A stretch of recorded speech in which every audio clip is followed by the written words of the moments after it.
At every crossing, on every street, in every yard, the scars of battle are apparent.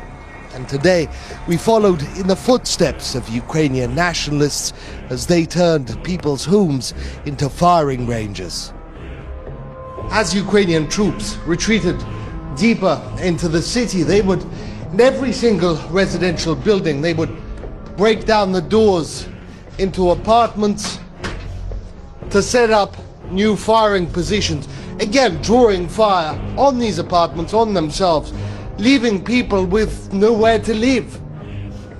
Tens of thousands of civilians now live in the basements of their apartment blocks. It's warmer for one, but also much safer than upstairs. Here's another apartment in a residential building that Ukrainian nationalists set up a firing post in.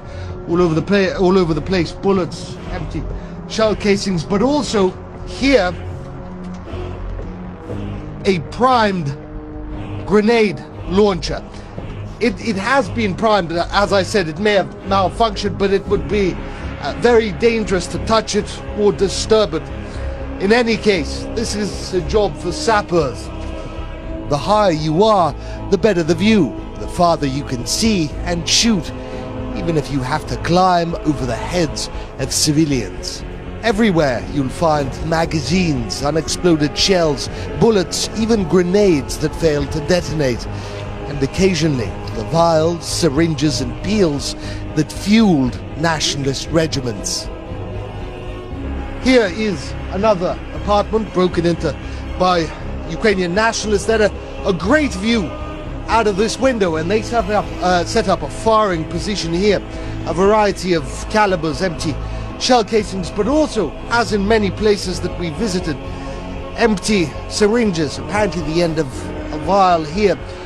No idea what this was, but in many of these places, apartments where they were stationed, where they fired from, there have been drugs that were seized by the Donetsk police that have cleaned up the place after them to an extent.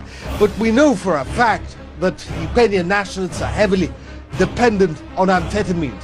This is something we had seen in Syria, in Iraq, whether it was ISIS fighters or Syrian rebels.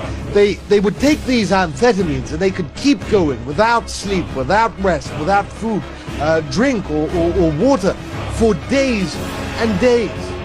The population of Mariupol was always seen as pro-Russian by Ukrainian nationalists. For years they tried to beat and bully loyalty into the locals. But that went both ways. The civilians here never understood the fanatical habits of Azov and other nationalist battalions. The end result was utter disregard for civilians among nationalists. They never saw them as equals, as fellow countrymen and women, but as fodder, human shields, expendable bodies for the glory of Ukraine. 快手，拥抱每一种生活。